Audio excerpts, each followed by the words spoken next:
우리나라의 주요 운송수단인 철도와 도로 두 인프라를 상호 분석해보는 시간을 가져보겠습니다. 국토교통부가 발표한 국내 화물수송 분담률 추이를 보면 2019년 기준 공로 92.6%, 해운 6%, 철도 1.4% 순으로 집계됩니다. 지금 보시는 그래프와 같이 우리나라 내륙 화물운송은 도로 의존도가 매우 높고 시간이 지날수록 그 비중이 점점 높아지는 추세인데요. 같은 기간 국제 화물 수송량도 크게 늘었지만 유독 철도 물류만 고전을 면치 못했습니다. 철도 물류는 왜 이렇게 외면을 받고 있는지 궁금하네요. 우선 각 품목별로 조금 더 자세하게 철도 화물의 수송 추이를 살펴볼 필요가 있는데요. 철도를 통한 대표적인 품목은 양해와 컨테이너, 석탄 등이 있습니다. 지금 보시는 그래프는 1997년부터 2020년까지 수송량을 정리한 자료입니다. 한눈에 보기에도 시간이 갈수록 점차 수송률이 줄어 경쟁력을 잃어가는 모습입니다. 철도의 가장 큰 단점은 도어투도어 운송이 가능한 도로와 달리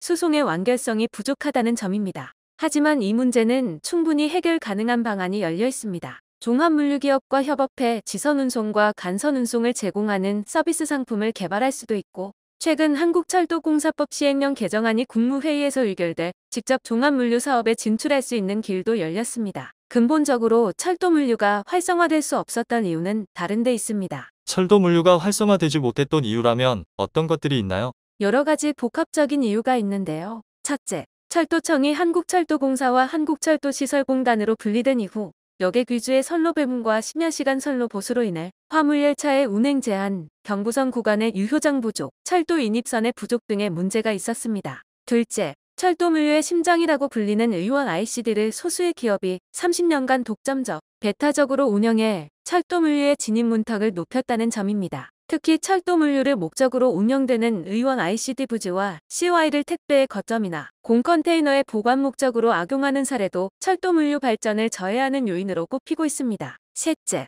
정부의 모순적인 정책입니다. 정부는 화물자동차 유가보조금을 지원하는 동시에 도로로 수송하던 화물을 철도로 전환할 경우 철도 전환 교통보조금을 지급합니다. 여기에 내항화물운송 사업자의 경영난 해소를 이유로 연안화물선 유류세 보조금도 지원합니다. 결과적으로 어정쩡한 정책으로 인해 공로 수송 분담률이 매년 급격히 증가하면서 도로교통 혼잡 비용이 크게 늘어나는 결과를 초래했습니다. 한국교통연구원에 따르면 전국 교통 혼잡 비용은 2016년 55조 9천억 원 규모에서 2018년 67조 8천억 원 규모로 늘었습니다. 영국은 이미 일찍부터 철도화물 시설 금액의 50%를 지원하고 선로 사용료를 감면하는 등 육로에서 철도 수송으로 전환을 지원해 왔습니다. 이 외에도 독일이나 스위스 등 여러 국가에서 철도 물류 전환을 위한 다양한 지원 정책을 폈고 결과적으로 많은 화물이 도로에서 철도로 전환됐습니다. 이들 국가가 적극적인 철도 물류 전환에 나선 이유는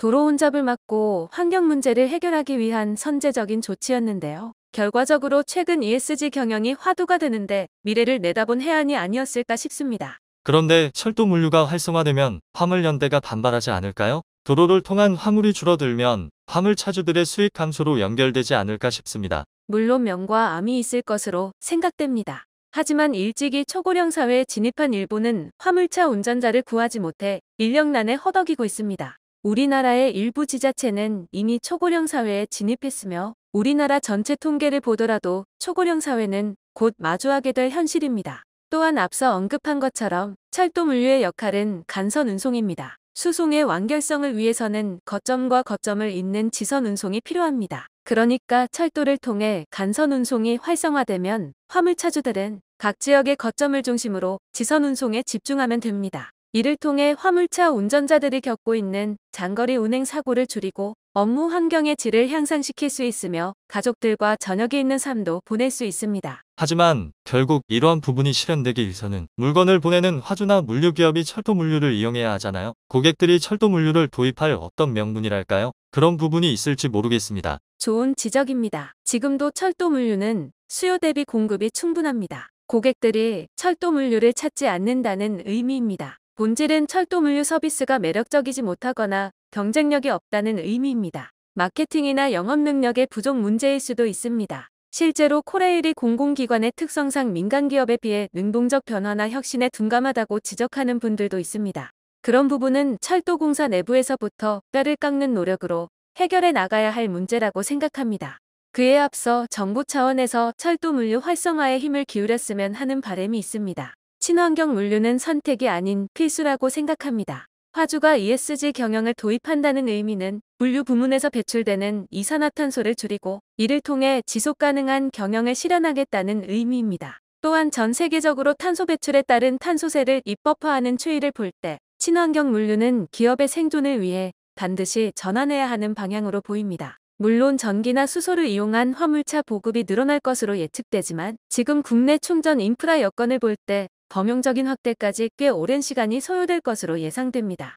이제 곧 있으면 2023년 철도물류의 심장인 의왕 ICD의 점용 계약이 만료됩니다. 코레일은 몇 해 전 화물열차를 최대 80량까지 연결하는 장대 열차를 시범적으로 도입한 바 있고 컨테이너를 2단으로 적재하는 한국형 DST 도입을 검토하는 등 철도 물류 활성화의 의지를 갖고 있습니다.